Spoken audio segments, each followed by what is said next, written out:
Alicia Williams is a 7-year-old girl in a noble family of dark magic users in a fantasy world. She was a normal girl who reportedly lazed around and was quite cheeky. That was before she remembered her past life. One day, Alicia suddenly recalled that she previously in a modern, non-magical world where she played video games. In her favorite Otome romance game, she always admired the villainess more than the heroine. She wished she could be reborn as Alicia Williams. Apparently, her wish magically came true. Now, the little girl is determined to become a villainess that will go down in history. First thing Alicia wants to do is gain strength, knowledge, and a noteworthy reputation. She begins behaving politely and getting up early to study in the library. In addition, she asks her 3 brothers, Henry, Alan, and Albert, to teach her how to use a sword. The only one who at least pretends to take her seriously is Albert. He tells her that he'll teach her. She can do 50 sit-ups and 50 push-ups every day for 1 week. Alicia works hard and meets this goal. At the end of the week, she approaches her brothers. Along with the brothers, there are 5 boys from other noble families.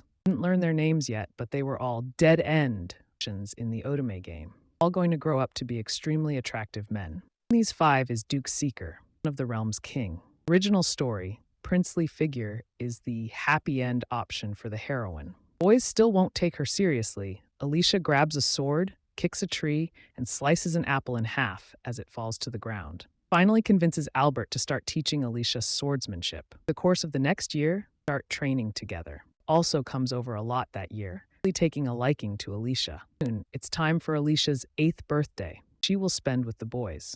To Alicia's surprise, the king pays a visit during her party. He came specifically to meet her and ask her questions about the politics of the country. Alicia believes this is a villainous test and proceeds to outline a smart but conniving plan for improving the country's economy. It involves taking advantage of other countries. The king is impressed.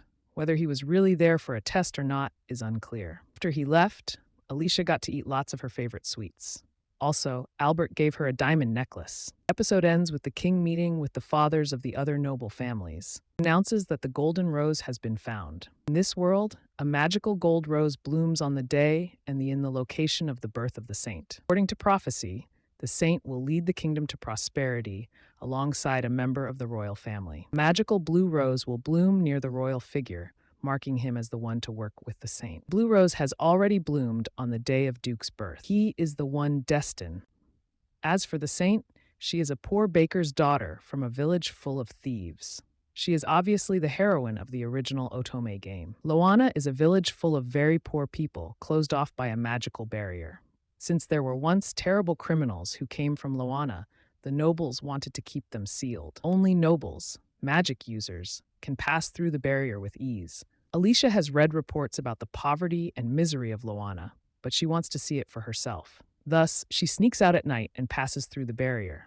In Loana, Alicia meets Will, a kindly older man who is completely blind. Alicia finds herself liking this man very much. She even tells him her dream of being a villainess. As for Will, he is an insightful fellow who used to work for some nobles. After he talked out of turn, he was blinded and banished. As a result, he isn't fond of the nobility. That's why it's even more surprising that he's so kind to Alicia. He knows she's a noble, but protects and helps her anyway. Alicia's meeting with Will planted doubts in her mind about the way her country operates, but it would be 2 years before she met him for a second time and had another powerful experience. In the meantime, Alicia continued studying and training every day.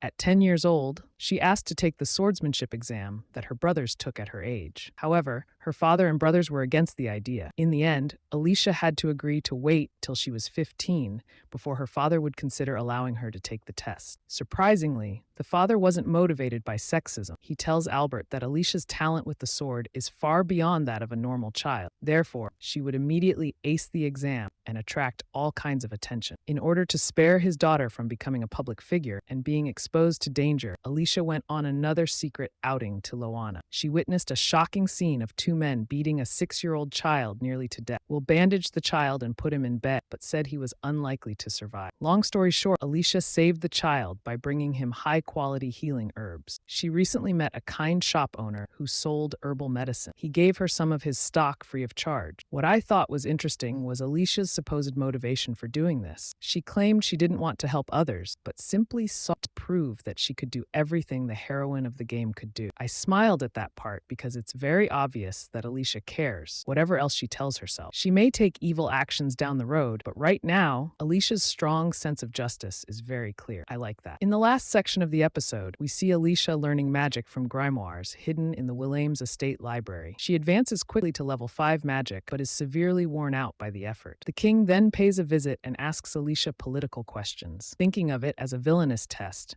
Alicia did her best to give good answers. As soon as the king was gone, she passed out in the hallway from fever and fatigue. Luckily, Duke was there to catch her. He took her to her room and went to get a doctor. Before long, Alicia woke up. She was too feverish to even take the medicine that was left for her on the bedside table. Seeing that Alicia was suffering and couldn't take the medicine herself, Duke fed the medicine from his mouth into hers in a weird kind of emergency kiss. When Alicia infiltrated the Magic Academy, she almost immediately got lost in the huge campus. It was the game's heroine, Liz, who appeared to help direct her where she wanted to go. After this encounter, Liz started doting on Alicia, taking a strong liking to the cute girl. Alicia doesn't seriously hate Liz, but she doesn't feel too friendly either. She would prefer a rival relationship instead of the besties thing that Liz is trying to force. As an introvert with a private nature, at least during in-person interactions, I have a hard time liking characters like Liz. She is extremely extroverted and a bit pushy. That kind of enthusiasm can be exhausting even when nobody is pressuring you to match the energy. In addition, when somebody is overwhelmingly positive at all times, it's a turnoff for me. I'm often gloomy and lethargic, so I completely empathize with Alicia's dislike of Liz. She's rather insufferable. While we're on the subject of these two characters, I enjoyed the scene where Alicia used magic